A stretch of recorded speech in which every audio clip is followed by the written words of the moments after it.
parle ouvertement, je n'ai pas d'autres moyens. Je suis prêt à rencontrer n'importe qui s'occupe de Dante, mais ils me fouillent, ils ne veulent pas me voir. Ils ne veulent pas constater qu'il y a cette traduction. C'est assez incroyable. C'est fou. Mais c'est très bien. Je ne me plains pas, au contraire. Hier, j'ai fait une petite expérience avec la page telle et telle, 21. Quelqu'un a proposé que je trouve ce que se trouve sur cette page 21. C'était la fin du chant 1, où chaque vers est important.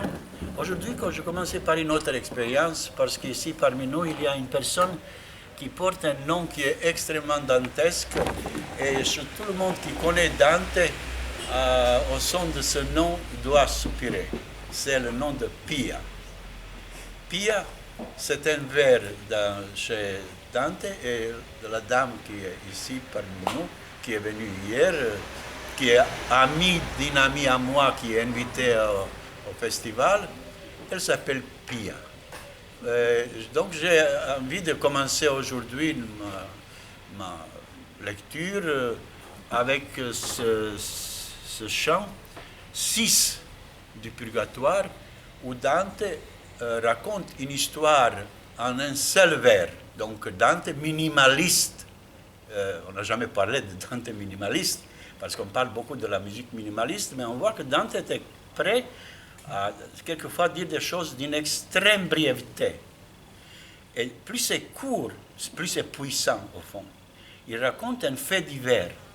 Dante, dans la comédie, comme je dis, que la comédie est une œuvre autobiographique, pleine de détails de la vie de Dante. Dante ne cache pas sa vie, mais il est plein aussi de la réalité, de la vie, de la chronique dont il était témoin.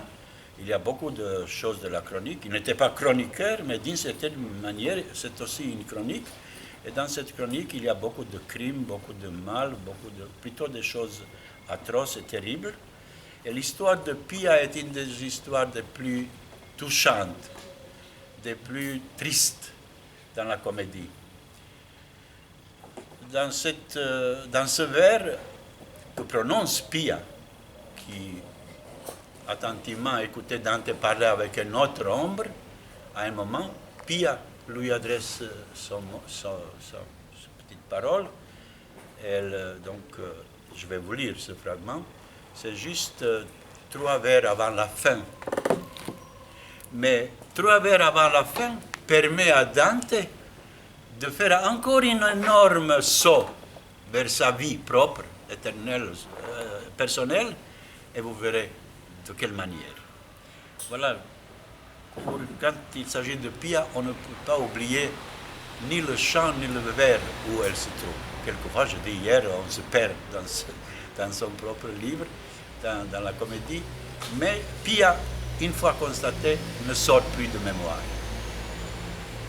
Donc avant tout, avant de parler des lecteurs, parce qu'aujourd'hui le sujet, ce sont les lecteurs de Dante, je prends le Purgatoire, le chant 6.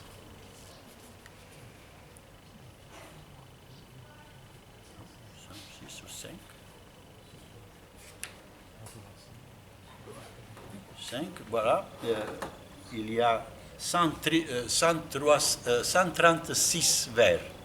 C'est important quand je parlerai de la comédie, le nombre de vers dans un chant qui varie assez bizarrement presque, et où chaque fois presque apparaît le chiffre 10.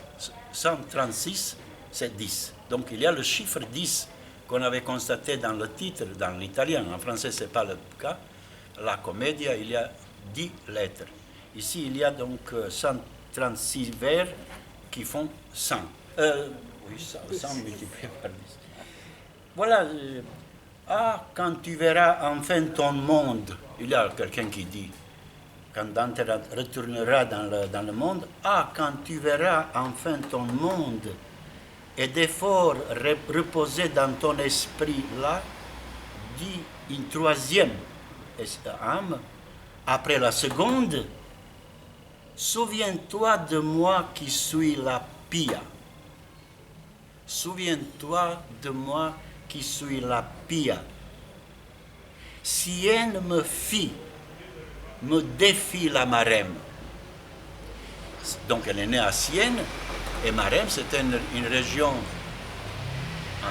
pas très loin de la Florence, où elle était épousée.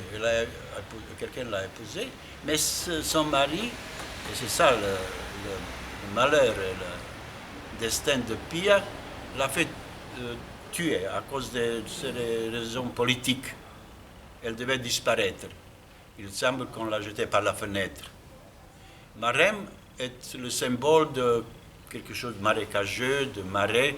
Même le meilleur ami de Dante, Guido Cavalcanti, est mort pendant un séjour à Marème où il était par Dante même, qui était à l'époque un des prieurs de la Florence. Il y avait 5 qui dirigeaient la ville. Pour calmer un peu les jeux politiques, il l'a exilé à Marème.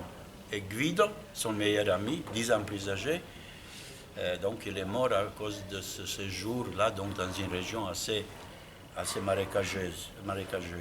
Donc elle résume sa vie. Sienne me fit, me défie la Marème.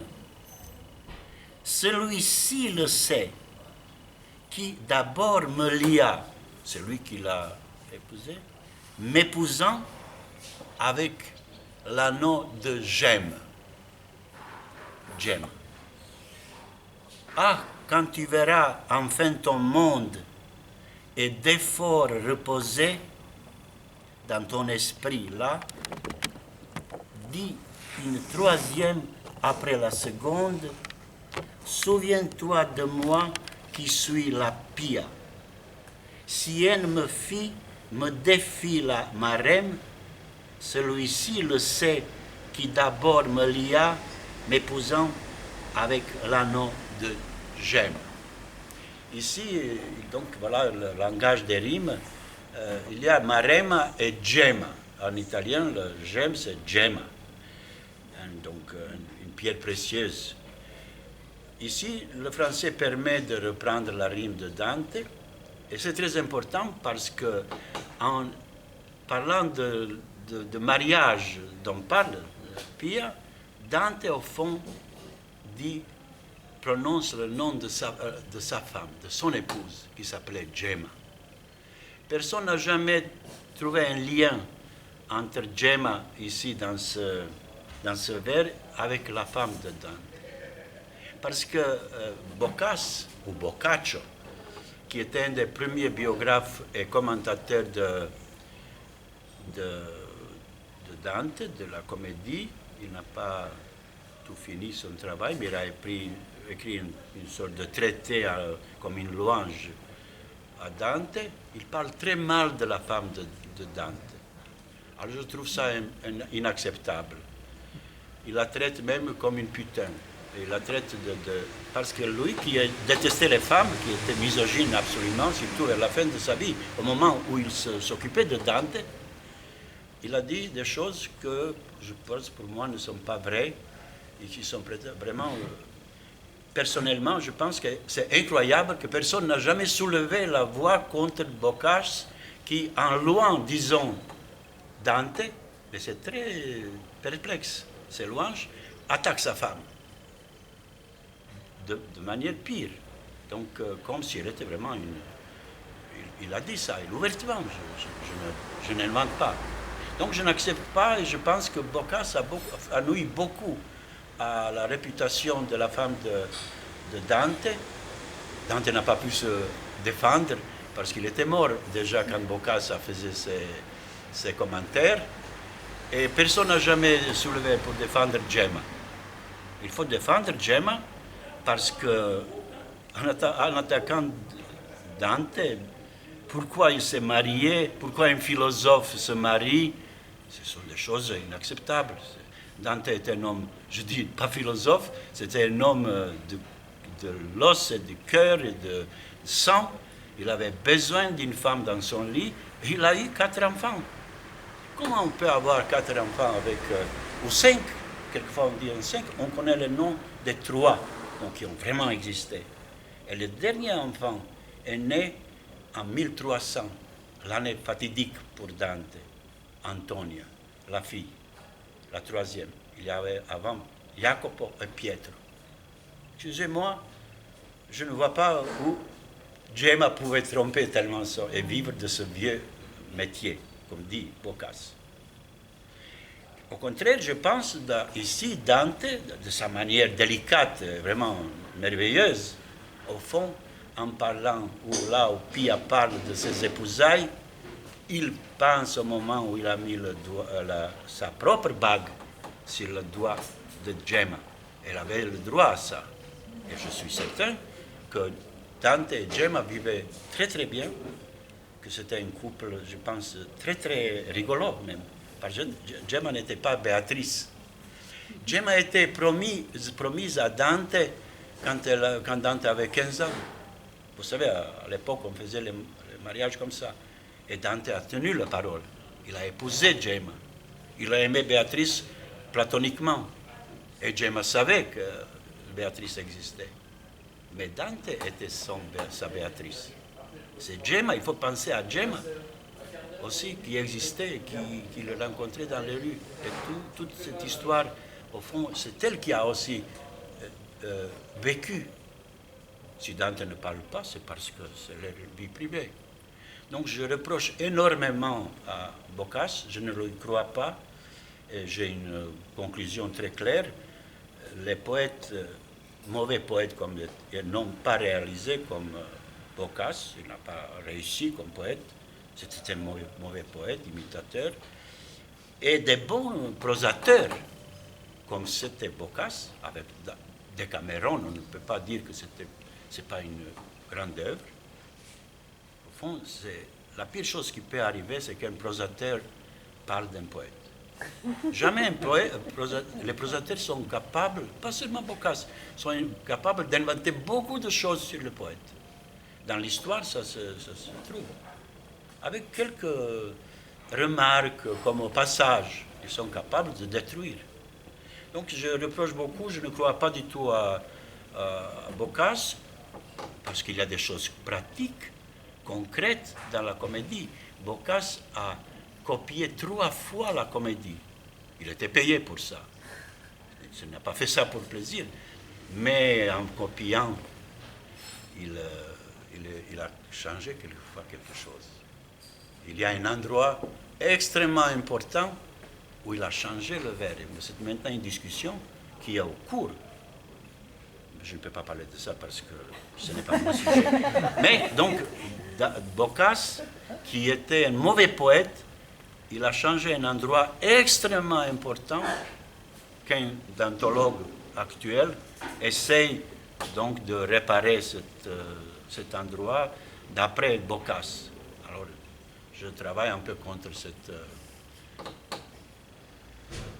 Il s'agit du nom de Dante. Voilà. C'était pour Pia.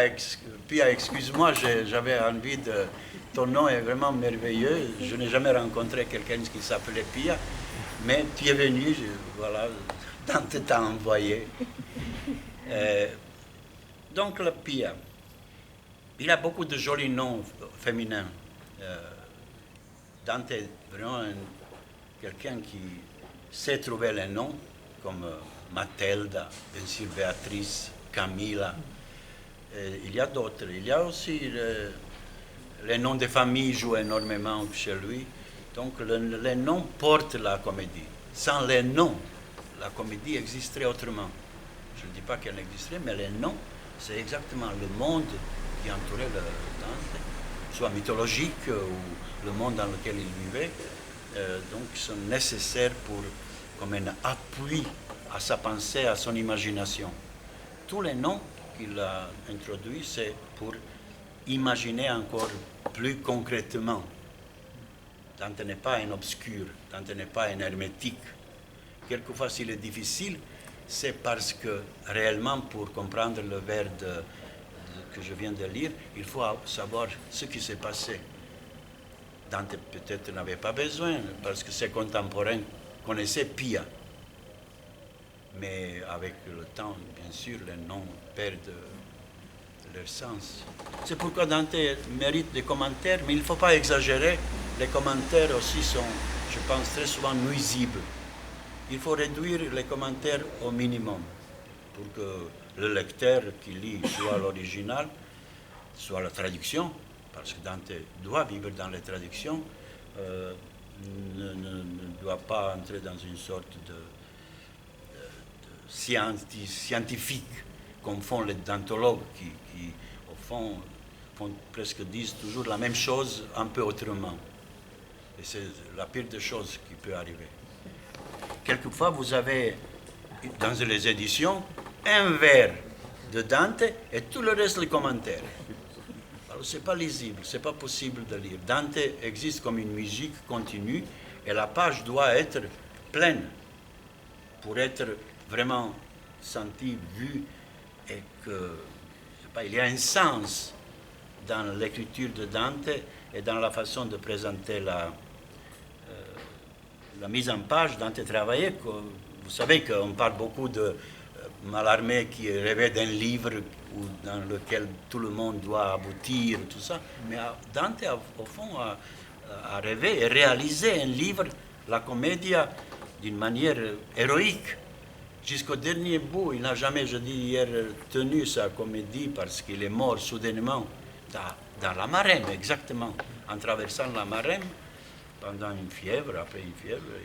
Il n'a pas réussi dans une mission à laquelle il était envoyé par son protecteur.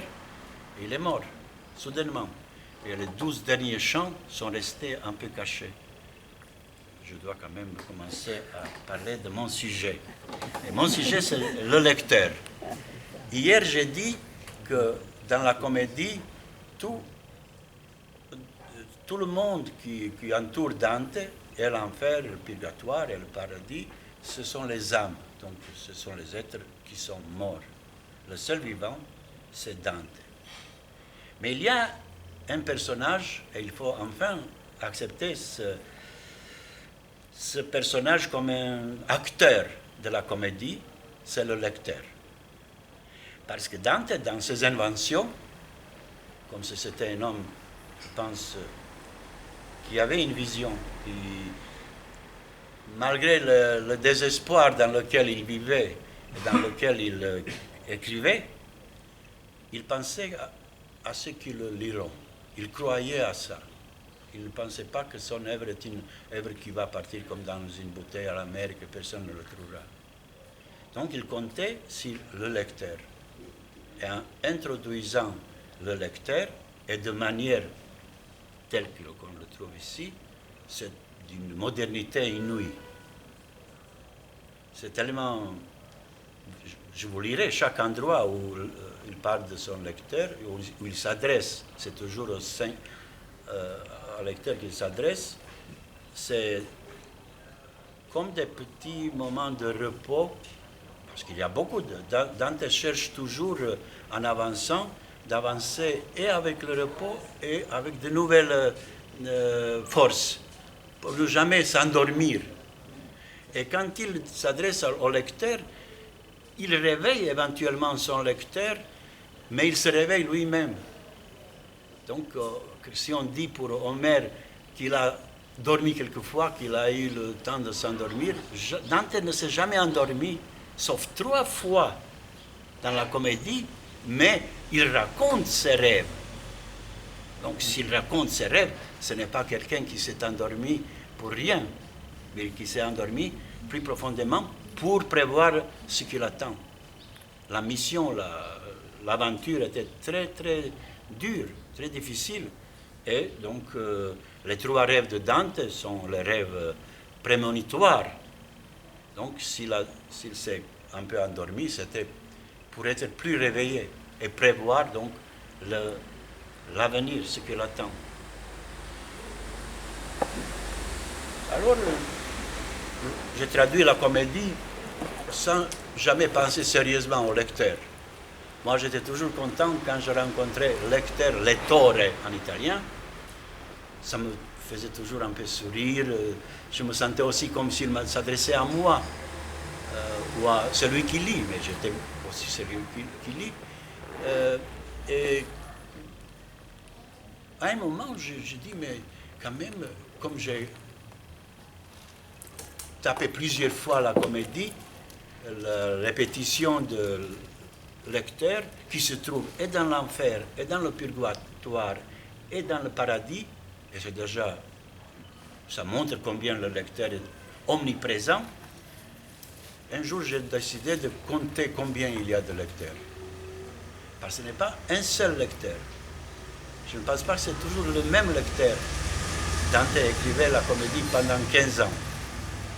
Donc l'image du lecteur changeait peut-être. Ce n'est pas la même personne. C'est pourquoi je n'ai pas dit Dante et son lecteur, mais je dis Dante et ses 16 lecteurs. Quand j'ai découvert que c'était 16 et pas 15, j'étais un peu étonné et je me demande si Dante avait peut-être mal compté, comme chez lui c'était tout compté, je ne sais pas, il travaillait beaucoup par mémoire, il n'avait pas beaucoup d'appareils, il vivait dans le Moyen-Âge, il avait quelquefois même du papier pour écrire, comme il dit une fois dans la comédie. Donc je dis peut-être il s'est trompé tout simplement, par fatigue, que tout simplement au lieu de 15, il y a 14, 16, parce que dans l'enfer, c'est 5 fois qu'apparaît le lecteur, dans le purgatoire, 7 fois, et 5 fois c'est déjà un chiffre très important, capital, c'est la base de la numérologie de Dante, d'après moi. Et l'acrostiche de l'enfer contient 5 lettres. Je parlerai de cet acrostiche dans quelques jours. Donc 5, ça s'explique donc par cette base qui est le 5, le chiffre de Léonard de Vinci aussi. Après, dans le purgatoire, il y a 7. Ce sont les 7 péchés qu'on expie dans le purgatoire, comme dans l'enfer. Le nombre de péchés est le même, mais comment dire, c'est un péché qui va s'arrêter à un moment. Il n'est pas éternel dans le purgatoire. L'expiation durera, ça dépend du châtiment. Donc 7, ça coïncide avec les 7 péchés, 7 cercles, disons, dans lesquels se trouvent les mêmes péchés que dans l'enfer. Et dans le paradis, qui est vraiment le cercle parfait, présenté par le cercle parfait, il y a 4 lecteurs. Moi, je doute beaucoup de ce 4e lecteur. Parce que Dante a souffert, c'est-à-dire son manuscrit a souffert de certains remaniements. Même quand il était vivant, Dante se plaignait de ses scribes ou de ceux qui ont lu et copié. Il y avait des scribes qui corrigeaient quelquefois Dante. Donc Dante parle beaucoup de ces problèmes de copie, d'authenticité, et je ne comprends pas pourquoi Dante mettrait 4 lecteurs là où le chiffre 3 est parfaitement, la trinité, triple, 3 lecteurs, donc une trinité littéraire. 3 lecteurs qui remplaceraient. Donc je pense qu'il y a un lecteur de plus. Je sais même où peut-être c'est celui qui est de trop.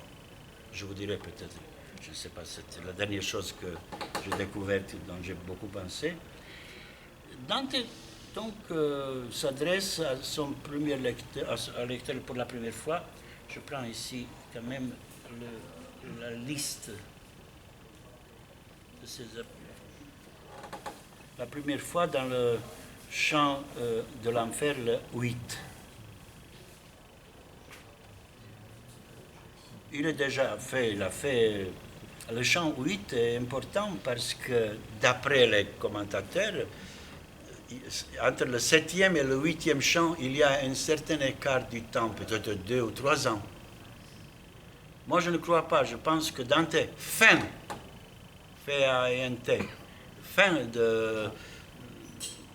d'avoir fait une pause.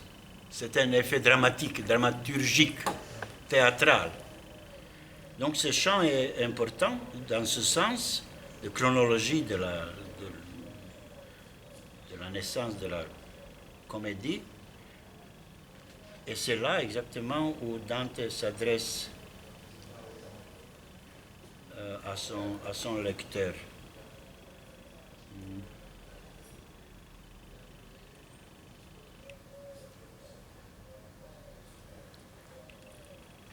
Est-ce que je me trompe? Là, Dante se trouve dans une situation très difficile. Il est entouré par les furies, les mégères, donc les personnages extrêmement effrayants. Virgile est là pour le protéger. Peut-être je lirai un peu, où il faut que je lise.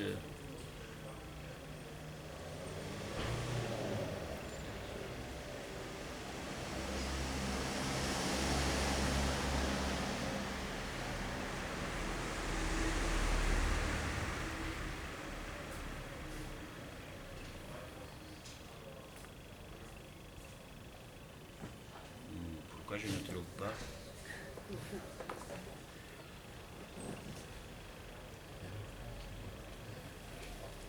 Quand même 64, la page 64.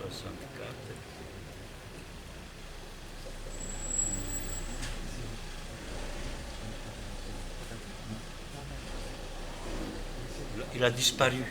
Non, c'est peut-être celui de trop. Non, c'est pas celui-ci, il n'est pas de trop. Donc on va le trouver. Dans le chant 16, et là j'ai lu hier, je pense cette... Début 8e.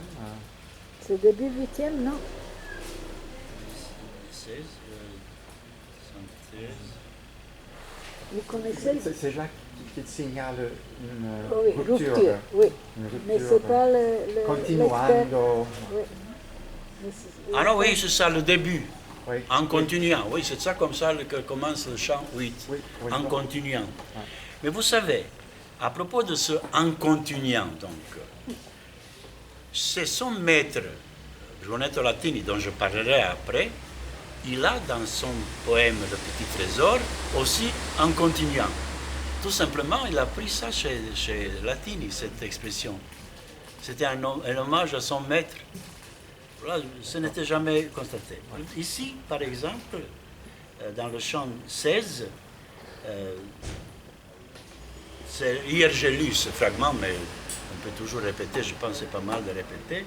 C'est pour la deuxième fois que Dante s'adresse à son lecteur, où il voit arriver le Gérion, le monstre qui va surgir de l'abîme, pour faire traverser à Dante et à Virgile un certain chemin qu'il ne peut pas passer par un marchand. Et il dit, à la vérité qui a l'air de mensonge, l'homme doit se taire. Il ne faut pas dire une vérité qui est tellement terrible parce qu'on peut vous croire menteur. L'homme doit se taire, puisque sans faute, il arrive même que la honte le ronge. Mais je ne peux pas. Et par les notes de cette comédie, lecteur, je te jure, si personne cette faveur ne m'ôte, que j'ai vu dans la vapeur obscure une forme nager vers nous par l'air merveilleuse, mais avoir trop dur. Voilà, dans un moment difficile, terrible, où Dante est effrayé. Dante, pendant presque tout le voyage, effrayé. C'est un personnage qui, sans Virgile, ne ferait jamais ce voyage. Donc, au moment un peu difficile, il pense à son lecteur. Et il jure de toutes les notes. Il dit toutes les notes. Voilà un mot qu'il n'est pas difficile de traduire.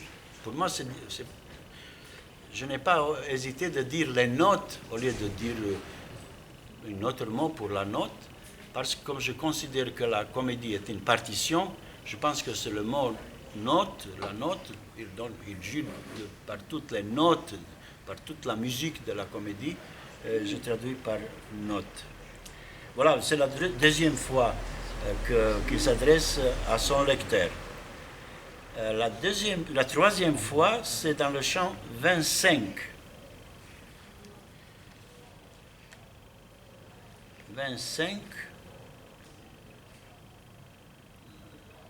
pardon, dans le chant 20, il y a quand même avant, 20, dans le chant 20, et c'est assez intéressant, il commence ce chant en constatant qu'il est dans le chant 20. Dante, comme il écrivait, il faisait attention au nombre de chants, de tout, aussi au nombre des lecteurs. Et il dit, d'étranges peines, il me faut faire vers et donner matière à ce chant 20. Donc, on voit que Dante faisait attention au nombre. Il est déjà au début de sa comédie et il arrive au 20. 20, c'est 2 fois 10. Donc, il a besoin de constater qu'il a déjà réussi de faire 2 fois 10. Voilà, les chiffres parlent plus que les mots mêmes. Dans ce chant, il rencontre des gens qui sont terriblement punis parce que leurs têtes sont tournées derrière. C'était donc des gens qui prophétisaient, ceux qui prophétisaient, donc maintenant ils sont punis, ils ne voient rien en avant. L'image est extraordinairement forte. Et même Dante introduit un nom médical, parce que Dante a fait un peu la médecine à Bologne, pour la première fois peut-être, la paralysie. Dante essaie de comprendre pourquoi ils sont tournés comme ça. Je vais vous lire un peu avant d'arriver jusqu'au lecteur. Leur visage était tourné vers le dos et ils marchaient à reculons par ici, car pour devant leurs yeux étaient clos. Peut-être par l'effet de la paralysie, on connaît de tels cas aujourd'hui, mais que je n'ai vu un mal, et mal je m'y fie. Si Dieu te laisse, lecteur, prendre fruit de ta lecture, juge si ça t'intéresse. Comment les yeux secs, je n'ai pas fui lorsque de près je vis notre espèce se tordre à tel point que les pleurs baignaient leur dos jusqu'aux fesses. L'image est vraiment sensationnelle. Je ne sais pas, j'ai traduit comme j'ai pu, mais donc le lecteur est de nouveau ici. Et il y a ce mot en italien, c'est parlasia, pour paralysie, mais ici je pense paralysie est le mot qui convient. Donc voilà, la troisième fois, il s'adresse au lecteur, et déjà il accompagne ce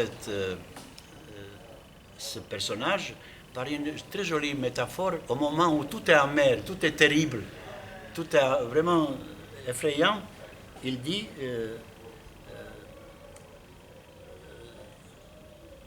si Dieu te laisse, lecteur, prendre fruit de ta lecture. Vraiment, c'est très, très, très joli, je trouve. Le fruit de la lecture, c'est une image que Dante va se rappeler dans le paradis. C'est le troisième lecteur.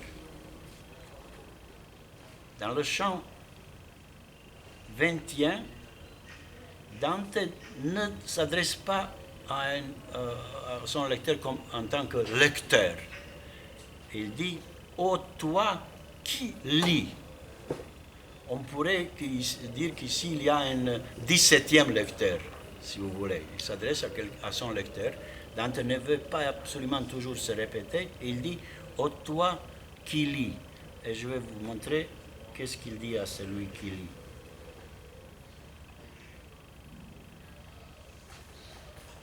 Ce chant aussi, tous les chants sont intéressants, inutile de dire. Il est parmi les diables. Il y a 10 diables, il y a leur chef, 11e. Donc il y a 11 personnage diabolique, un groupe, une petite armada, une armée. Donc le chiffre 10 plus 1. 10, c'est le chiffre commun. Et le 11e. Mais ce chiffre correspond au rythme de la comédie, parce que la comédie est écrite dans le rythme de 11 syllabes. Je ne peux pas parler un peu plus sur ce problème, je parlerai d'autres soirées, mais il y a 11 personnages qui entourent Dante. Dante est aussi effrayé, il ne sait pas s'il va sortir vivant ou non. Virgile le calme, et il décrit la lutte entre un pécheur dans le sens pécheur qui a péché, et un des diables. Il doit vous montrer lequel est plus habile pour voler ou quelque chose comme ça. Et il dit, ô toi qui lis, vois ce nouveau coup. Et il décrit la bagarre entre le pécheur et un des diables. Mais ce qui est plus intéressant ici, parce que je dois quand même mesurer mon temps, ce qui est plus intéressant ici, Dante présente chaque diable par un nom. Il y a donc 10 noms de diables qui sont, je disais que les noms sont très importants, donc chaque diable a un nom. Je ne peux pas parler des noms des diables parce que ça serait trop long, mais il y a un nom qui mérite d'être ici mentionné, c'est le diable qui s'appelle Alicino. Alicino, je ne comprends pas, en français, très souvent traduit par arlequin. Dans les traductions que peut-être que vous lirez, vous trouverez arlequin. Je n'entre pas dans la discussion, c'est trop long. Mais moi, je pense que Alicino, c'est une image que Dante a créée de 2 noms, c'est-à-dire de son propre nom, Alighieri, Ali. Donc il a pris la première 3 lettres de son nom, Ali, qui sont les ailes. Vous savez, là, Dante est un ailé dans le nom, Ali, c'est les ailes. Et le mot aile, Ali, apparaît très spécialement dans la comédie. Et l'autre partie de ce nom, Alicino, Cino, c'était un des meilleurs amis de Dante, après Guido Cavalcanti, c'est Cino da Pistoia, qui était très proche de Dante, un peu plus jeune, un très bon poète, et que Dante aimait beaucoup, et qui a écrit un chant funèbre quand Béatrice est morte, et aussi un chant funèbre quand Dante est mort. Donc c'était vraiment une grande amitié. Et je pense que Dante, dans son comportement comique, il a créé un personnage qui s'appelle Alicino. Donc il a lié une partie de son nom de famille avec Cino de Pistoia. Cino signifie même comme le cygne, n'est-ce pas? Le cygne, donc c'est les ailes de cygne, Alicino. Je ne vois aucun arlequin. C'est encore loin, je pense que c'est comme ça. Mais Alicino, c'est mon invention. Je préfère parler de ce que je pense d'avoir inventé et compris. Répéter ce qui déjà existe ne m'intéresse pas tellement. Voilà, donc il faut aussi considérer ce demi-lecteur, ô toi qui lis, n'importe qui, ô toi qui lis, pour ne pas trop répéter le lecteur. Après, il y a dans le chant 25,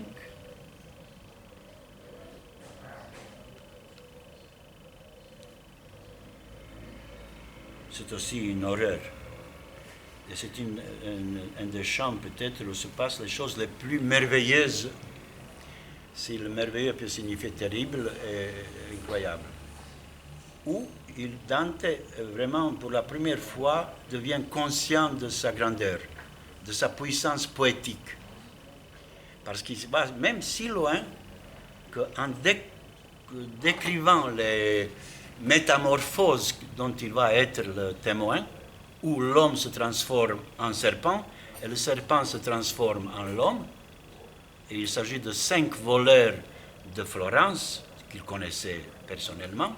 Il présente donc dans une vallée cette incroyable scène où les hommes se changent comme ça. Et il dit même que Ovide doit un peu s'écarter devant ce que Dante, lui, va dire.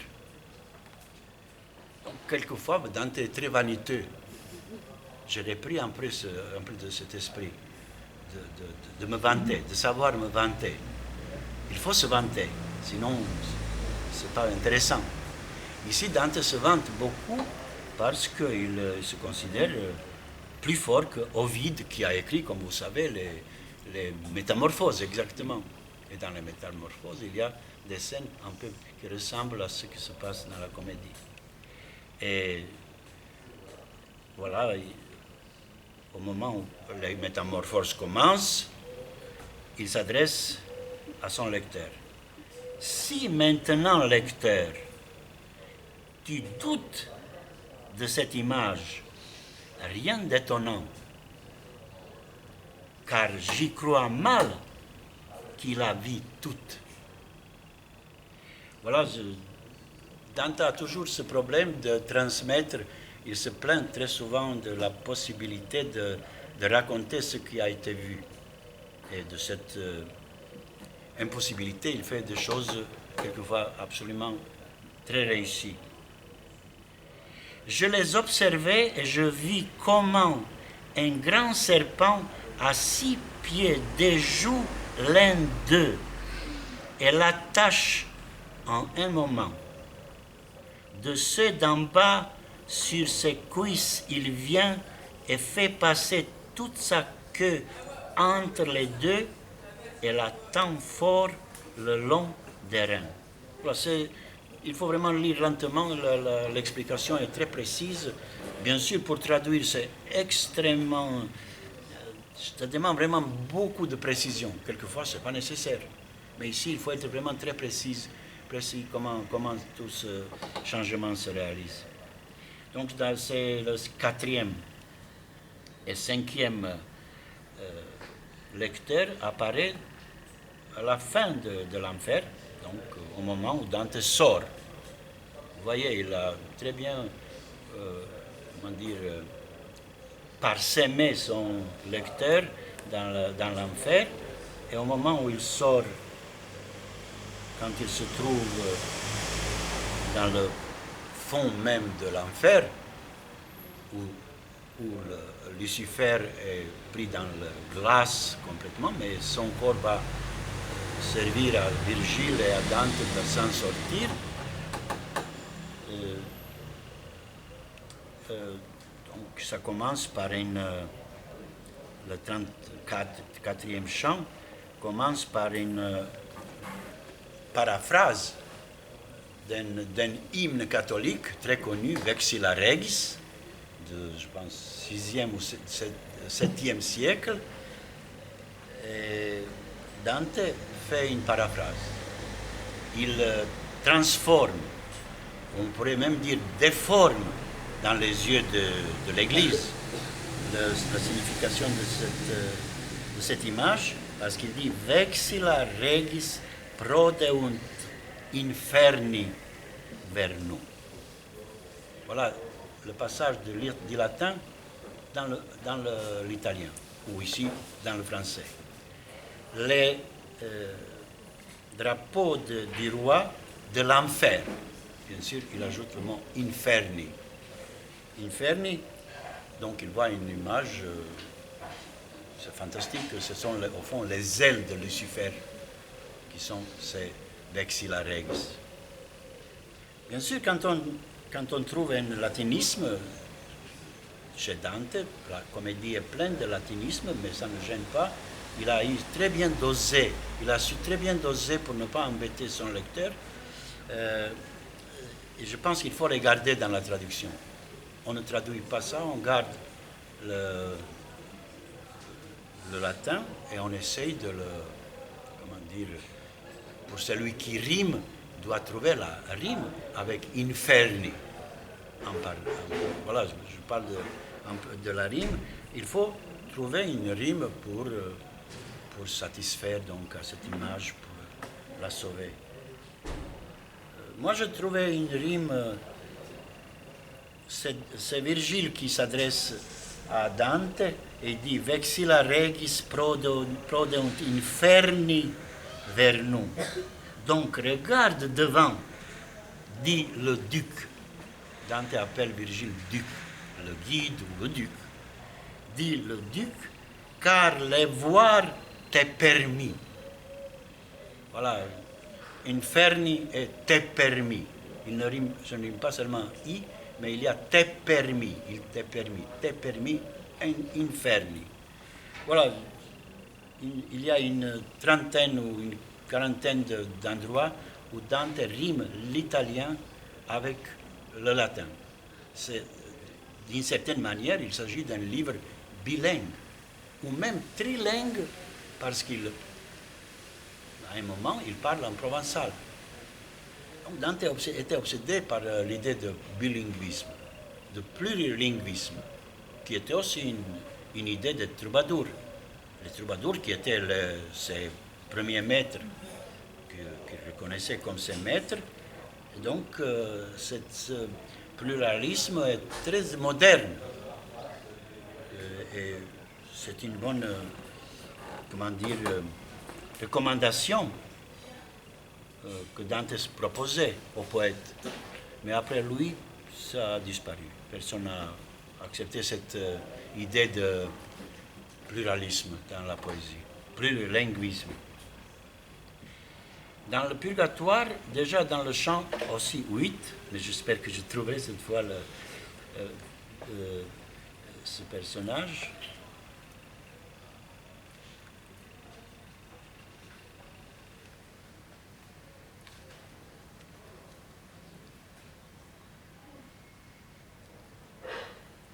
Voilà, il est dans le Purgatoire, c'est le chant 8. Il n'est pas encore tout à fait dans le Purgatoire, il est dans l'antipurgatoire. Il est dans la vallée des princes, comme on dit. Il a déjà rencontré le troubadour Sordello, qui est le guide de Virgile et de Dante dans cette vallée. Il y a beaucoup de personnages que Dante présente, je ne peux pas me consacrer à ça. Et Dante dit une chose, parce qu'il a déjà avancé dans le purgatoire, il voit qu'il avance bien et qu'il monte dans le style, dans l'expression, il se sent de plus en plus sûr, tandis qu'il est toujours incertain quand Dante, auteur, avance, mais Dante, acteur de la comédie, c'est un acteur, est encore plein de faiblesses. Et ça va durer presque tout le temps jusqu'à le paradis. Et il dit,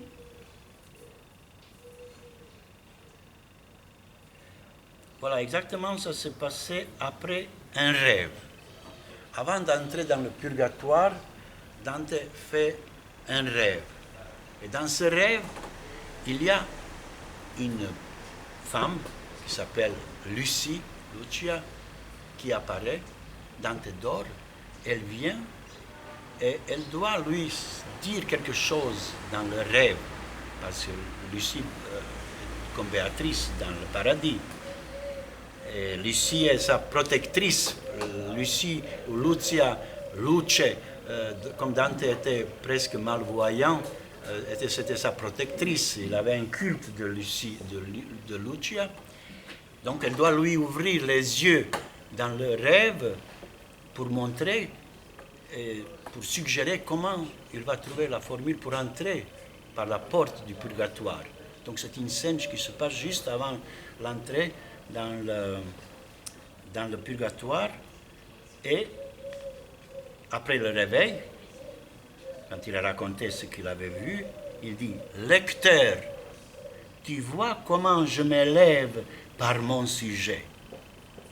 Regardez comment il informe. Il devient conscient qu'il avance. Et ce chant, parce que tous les chants sont extraordinaires, donc il y a la fin de ce chant qui est vraiment un grand avancement aussi, une élévation, parce qu'il se termine par l'entrée dans le purgatoire.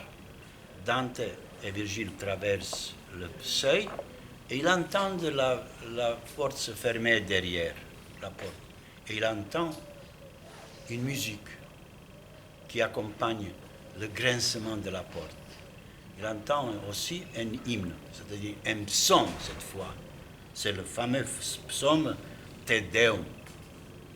Dante a introduit dans la comédie tous les psaumes qui seront mis en musique par les polyphonistes. La comédie est un psaltier, si vous voulez. Et voilà, ici, il entend Te Deum Laudamus. Et voilà comment il... Je ne peux pas tout lire, parce que je ne suis pas loin de... Vite, Come? 8 minute. Voilà, mais c'est très beau, je ne peux pas ne pas vous lire ça. Il compare la fermeture donc de cette porte, il entend la musique et il dit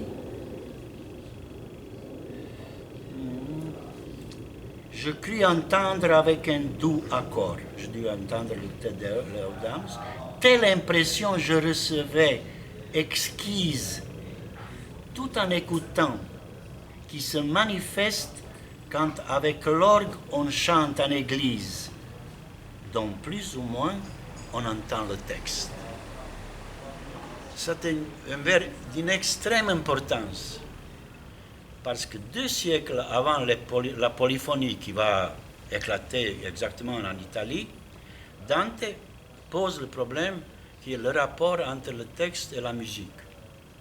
Et ce sera le grand problème pour l'Église, où la musique a dépassé le texte. Et très souvent, les compositeurs qui n'étaient pas assez capables, ou qui peut-être quelquefois en abusaient un peu, faisaient le texte disparaître. Tandis que pour l'Église, le texte était plus important que la musique.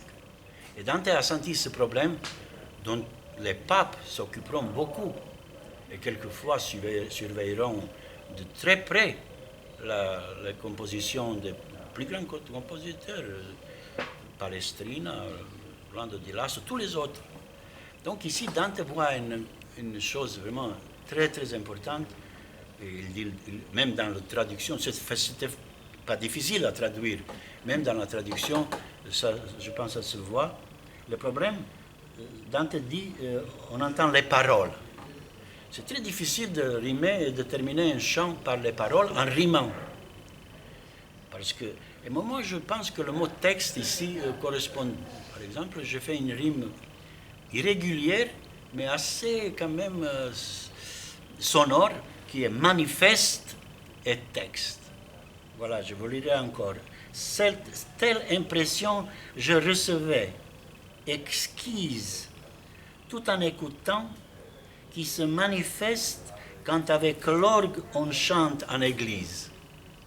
Quand avec l'orgue on chante en église, ça montre que Dante chantait dans l'église quand il était petit déjà. Les enfants étaient toujours engagés dans chanter dans l'église. Dante n'est pas devenu un compositeur parce que peut-être il n'avait pas une belle voix ou peut-être quelqu'un avait décidé qu'il n'était pas très bon chanteur. Ou peut-être quelqu'un était visionnaire, il a compris que Dante doit être un écrivain. Mais en tout cas, Dante avait cette expérience de chanter, et quand je dis une partition, Dante a continué à sa manière de composer sa messe, si vous voulez, comme une des plus grandes formes musicales. Voilà, donc quand avec l'orgue on chante en église, dont plus ou moins on entend le texte. C'est la première fois que dans le Purgatoire apparaît. Après, dans le chant 9, tout de suite après le chant 8, vous savez comme cela dure 6 jours encore, là où j'arrête aujourd'hui, je vais continuer demain. Non, c'est exactement ça, ce qu'il faut faire, je n'ai aucun problème. Je vais continuer là où je m'arrêterai aujourd'hui parce qu'il faut que nous sortions de ce jardin à l'heure précise. Hier, j'étais critiqué un peu. Tu as 5 minutes encore. D'accord, c'est déjà beaucoup de temps. Dans le chant 9 du Purgatoire,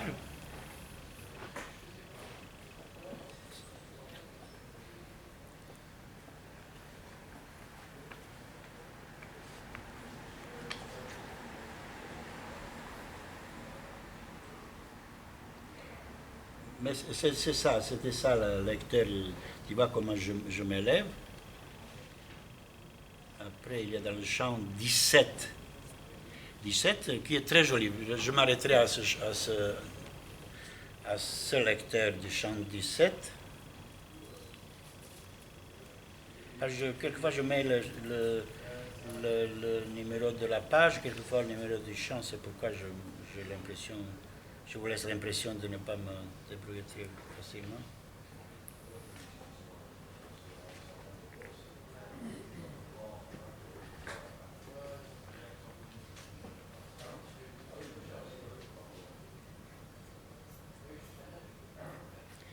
Voilà une très belle situation où le lecteur est dans le premier vers. Dante fait bouger son lecteur à gauche et à droite dans le texte, mais jamais dans la rime. C'est assez bizarre et c'est assez significatif. Pourquoi il ne rime jamais le lecteur? Parce que lettore, c'est un mot qui rime très facilement en italien. Mais il ne le passe, et Dante passe toujours les mots clés par la rime. Moi, je pense que Dante cache un peu son lecteur, qu'il le protège. Quand il raconte quelque chose de terrible, il le cache un peu à l'intérieur du texte. En tout cas, le lecteur n'est jamais à la rime. Ici, il est dans le premier vers, ce qui est déjà un grand honneur. Et son lecteur a grandi. Il est nécessaire. Dante a vraiment un compagnon qui ne va le quitter jamais. Parce que Virgile va le quitter, Béatrice va le quitter, mais le lecteur reste tout le temps jusqu'à la fin du voyage. Et Dante ici donne un vers, une sorte de carte postale envoyée des Alpes. Une carte postale, vraiment Dante touristique presque. Mais aussi, c'est plus important que touristique. Rappelle-toi, lecteur, si jamais aux Alpes, les montagnes, rappelle-toi, lecteur, si jamais aux Alpes te surprit le brouillard partout regardant, pareil à la taupe qui dans l'obscur palpe, comment, quand ces flots humides et grands commencent à s'éclaircir, la sphère du soleil y pénètre très faiblement, et tu verras dans ton fort imaginaire comment je revis, même davantage, le soleil sur le point de se taire. Il décrit le crépuscule dans la montagne. Une longue phrase, presque proustienne, complexe, mais très belle, vraiment comme s'il dessinait là. Mais ici, il y a le mot Alpes. Chez Dante, Alpes existe, il parle souvent des Alpes, c'est la montagne. Mais ici, pour le traducteur et pour les commentateurs, parce que le traducteur est un commentateur, mais comment traduire Alpes? Moi, j'imagine cette scène vraiment dans les Alpes, que Dante décrit une vision qu'il a eue en traversant les Alpes. C'est-à-dire, dans mon image, je vois Dante rentrer de la France vers l'Italie à travers les Alpes, et qu'il a eu l'occasion de voir beaucoup de choses.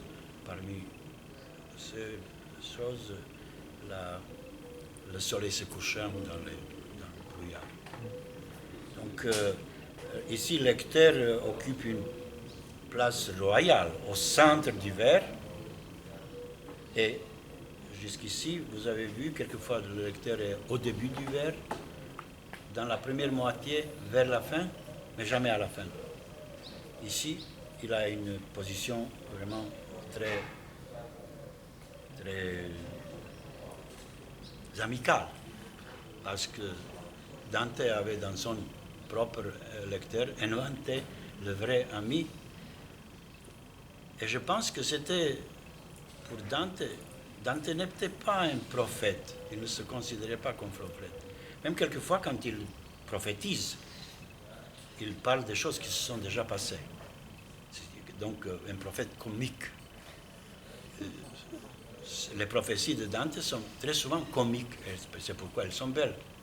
Il parle des choses qui se sont déjà passées, mais il parle dans l'avenir. Et ici, je pense, il introduit un lecteur parmi lesquels il voit, je pense, un avenir de la poésie, pas seulement de son œuvre, mais de la lecture en tant qu'une activité spirituelle des plus importantes.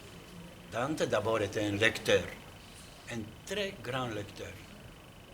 Sa connaissance du monde antique et moderne était peut-être la plus encyclopédique de tout le monde qui existait à son... et même après lui. Donc Dante est un lecteur avide. Et c'est pourquoi je pense que quand il parle d'un lecteur, il savait quelle importance avait ce personnage, peut-être pas encore né. C'était un lecteur futur, même jusqu'à nous. Donc, voilà, c'est pourquoi je pense que le lecteur mérite d'être mis dans l'annexe parmi les personnages de la comédie. Personne n'a jamais encore traité le lecteur comme un personnage, et si je fais une 4e édition, le lecteur sera, et chacun pourra le trouver, pas comme moi, qui n'ai pas trouvé mon premier lecteur. Peut-être expressément. Merci beaucoup.